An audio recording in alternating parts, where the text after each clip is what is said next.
नमस्कार, मैं आचार्य डॉक्टर भूपेंद्र शर्मा स्वागत करता हूं आपका यूट्यूब चैनल एस्ट्रो निदान पर। यदि आपने मेरी यूट्यूब चैनल को अभी तक सब्सक्राइब नहीं किया तो प्लीज़ सब्सक्राइब कर लीजिए और बेल आइकन को दबाना ना भूलें। तो चलिए शुरू करते हैं आज का खास वीडियो, जिसका विषय है थायराइड रोग और उसके निदान। ज्योतिष दृष्टिकोण से थायराइड जो रोग होता है उसके विषय में मैं आज आपको बताने जा रहा हूँ। थायराइड ग्रंथि गले में रहने वाली एक ग्रंथि कहलाती है, जिससे शरीर का हार्मोन्स नियंत्रित होता है और इससे आयरन की कमी से यह चीज़ बनने लग जाती है। यानी आपके शरीर में जैसे ही आयरन की कमी होगी उससे ये थायराइड रोग उत्पन्न होगा। ये वैज्ञानिक दृष्टिकोण है, लेकिन हम ज्योतिष दृष्टिकोण से इसे देखना चाहते हैं कि ये क्यों होता है। जब भी किसी व्यक्ति की दशा और उसकी लग्न कुंडली में जब ग्रह की अरिष्टता होती है तो इस प्रकार के रोग की स्थिति उत्पन्न होती है। तो यह जो है सूर्य और गुरु की युति के द्वारा इस रोग स्थिति को उत्पन्न कराती है।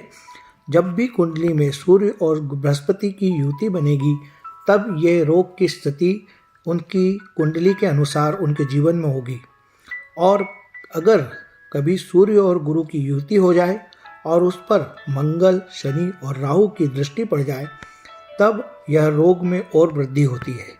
ऐसे लोग इस रोग के कारण फिर और परेशान होने लग जाते हैं।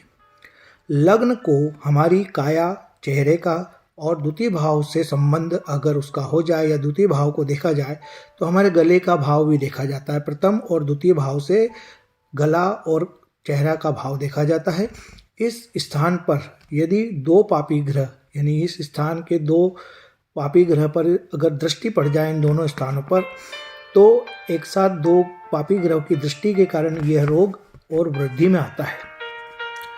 प्रथम और दूसरे भाव का जो स्थान होता है, दूसरा घर जो होता है, इसका स्वामी यदि किसी की जातक की कुंडली में छठे, 8वें और 12वें स्थान पर अगर उस स्थान का स्वामी विराजमान हो तो भी इस रोग की स्थिति नियमित रूप से बनने लग जाती है और ऐसे रोगी अधिक मात्रा से कष्ट उठाने लग जाते हैं, क्योंकि उनका संबंध रोग स्थानांतरित भावों से हो जाता है। और इस ज्योतिष शास्त्र के अनुसार इस रोग के कारण व्यक्ति अपने जीवन में कई कष्ट उत्पन्न देखते हैं और कई कष्टों को झेलते हैं। तो मैं आज ज्योतिष विद्या के माध्यम से आपको वो उपाय बताने जा रहा हूँ जिनको करने से मैंने अपने ज़िंदगी के शोध में देखा है कि काफ़ी लोग उससे ठीक हुए हैं। तो मैं आज उन्हीं शोध के विषयों के उपाय आपको देने जा रहा हूँ। आप उनको करिए और देखिए, लाभ उठाइए, उसके जीवन से आपका ये रोग दूर जाएगा। सर्वप्रथम सूर्य और गुरु के जाप करा लीजिए, ताकि इन दोनों ग्रहों की अच्छी स्थिति आपके जीवन में होगी तो ये रोग आपको ज़्यादा तकलीफदायक नहीं होगा।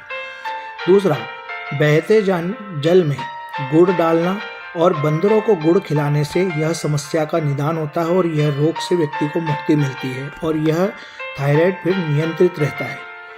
पीतल के पात्र में गुड़ डालकर और तांबे के पात्र में तिल्ली डालकर रविवार और गुरुवार को दान करने से इस समस्या का बहुत स्तर पर अच्छा लाभ प्राप्त होता है और समस्या से निदान मिलता है। इसके अतिरिक्त अगर एक एक्वामरीन रत्न को 4 कैरेट के लगभग ऊपर स्त्री के लिए और 5 कैरेट से ऊपर पुरुष के लिए अगर एक्वामरीन रत्न को चांदी में बनवाकर गले में धारण कर दिया जाए तो भी यह रोग से इंसान को बहुत स्तर पर लाभ प्राप्त होगा और इस रोग से इंसान को तकलीफ नहीं झेलना पड़ेगी। तो इन ज्योतिष उपायों को आप करिए और थायराइड जैसे रोग से आप भी निजात पाइए। अगले अंक में फिर मैं आपके साथ एक नए विषय के सामने सम्मुख होता हूँ। जब तक के लिए नमो नारायण, जय ज्योतिष, जय श्री महाकाल। नमस्कार।